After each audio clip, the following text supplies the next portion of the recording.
tonight. What was the thought process behind taking him out to go to the pen there with nobody on and one out and stuff?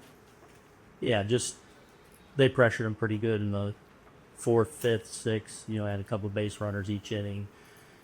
So I felt like he kind of cruised through the first few, and obviously he ends up pitching great. But I felt like he had to work pretty hard, and I was going to have the 60 at the end. But once we got we finished with the double play, I wanted to go out and get Duran, and then felt like we were lined up.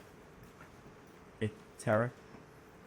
Far right, Andy. You mentioned how they're making free work over the last few innings that he pitched. Did you notice something in his stuff also that seemed like he was tiring a little bit at that point? Maybe a little bit. I felt that way. I felt like his command was, not as good. Those final few, he's just making so many big pitches, and his stuff was good. So, look, he gave us, what we needed, and felt really good about the outing he put forth. But I felt pretty convicted, especially when we got the double play. It's like, let's go get one more hitter and be good. Rob? For the first 5-6 innings, did it feel to you like sort of a throwback old-time pitching matchup? Yeah, obviously both guys were great, as advertised. Crochet was obviously really tough. Volk gets him there. We get a couple on right away in the first inning. But, he navigates that, and he was pretty pitch efficient, too. Like, he was, we didn't walk off him. We had a couple of the best, couple in a row where we got to 3 balls, and we're kind of pressure him, but he made big pitches in those situations to really keep his, workload down there. So he was, obviously very tough against us, and Max was more than matching him. Dan, the far right. What did you see from Weaver? Gets ahead 0-2, and then, with Rafaela there and lost the strike zone, and then, they placed a couple hits on him where, maybe just a little up with a couple of the pitches more than he wanted. But, getting ahead 0-2 to Rafael and losing them, that's the one that stinks a little bit. And having Chapman on the ropes there, base loaded in the ninth, and to not come through, what did you see from the at-bats?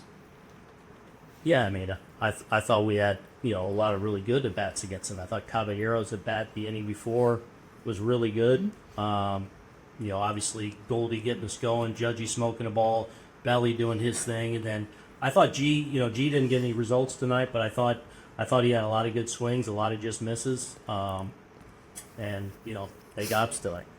Stay there, Joel. I just want to make sure 2 things on your decision of Free. That Free didn't tell you I've got one batter. This was a strictly your decision. Yeah. When I talked to him after the inning, it just said, "Hey, I want you to get one more hitter." He said, "Okay."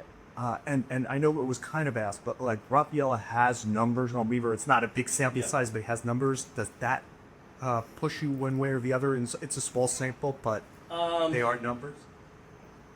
No, I felt good about him going through there, the Sogard, and then probably a pinch hit lefty there, just trying to shorten it with, with Williams and Bednar behind him. Stay there. You, right? It seems kind of jarring to face a sudden death gate this early in the postseason, but how do you think your team's temperament matches up with that reality? Yeah, look, we've been playing these, tight games for a while now. We've been playing with a lot on the line seemingly every single day. So tonight was a great baseball game that, we just couldn't get that final punch in. So we'll be ready to go, and I expect us to come out and get one tomorrow.